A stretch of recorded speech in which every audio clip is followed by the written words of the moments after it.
Hello everybody, this is Lane, and sad news that TOMY might not be making any Sonic toys anymore. It turns out that it's most likely true.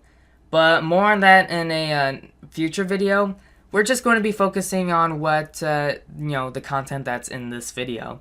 Now, Jakks Pacific is going to be making Sonic toys for once, figures and plushes, which they showed off plushes, as well as some miscellaneous stuff that they also mentioned, but I'm just only going to be showing you the figures.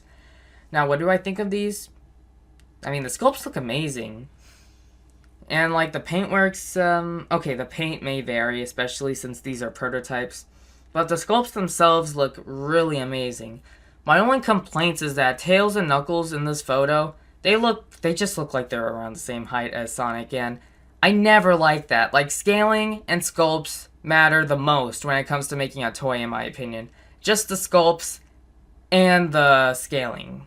So, maybe when we go to a toy fair and see these in person, maybe they might be in scale or something, but really, only time will tell.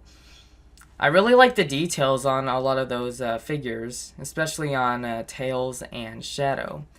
I guess maybe the first wave is just only going to be Shadow, Knuckles, Sonic, and Tails, which, it's pretty common to see toy lines nowadays mostly start off with Sonic, Tails, Shadow, and Knuckles. Like, Amy's, like, the only, like, main Sonic character who's, like, missing. And Shadow's not even a main character, in my opinion, at least. But, these figures, even though the eyes on Sonic and Shadow are pretty goofy looking, these figures look fine.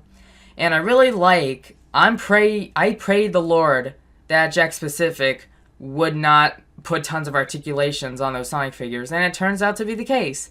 Though they're going to be bendable figures, like the stuff from toy company NJ Croce, who has made bendable figures of, like, Gumby or Batman, and any other, like, DC superheroes. So, I kind of like that they're bendable figures, but one thing I don't like about bendable figures is that they break easily, and you can't really repair them, especially for older ones. Like, when it breaks, it's done. Like, you can't repair the figure compared to ones with joints. That's like the only problem I have with bendable figures is that, they're permanently broken, and you can't fix them.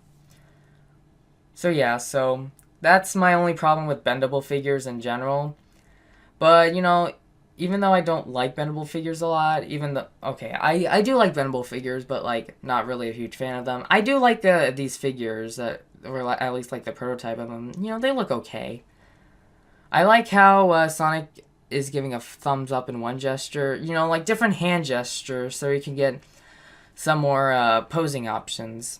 So anyways, these figures, they look okay, but I don't know. I just don't like the fact that they chose Jakks Pacific, because, not gonna lie, I actually don't like Jakks Pacific. Like, even when I collect the World Nintendo figures, a great line, I still dislike Jakks Pacific, because, like, they always, like, tend to, like, repeat themselves, so you're probably gonna have to get used to that for any collectors that haven't collected the World Nintendo figures and want to collect the Sonic figures.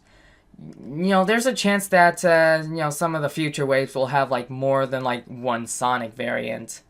Overall, these figures, I don't know, they look fine. I'm just still upset about the fact that TOMY is no longer going to be making Sonic toys, and it's pretty disappointing in my opinion. But like I said, I already said it was disappointing, and it will still be disappointing until Jakks Pacific ends their partnership with Sonic.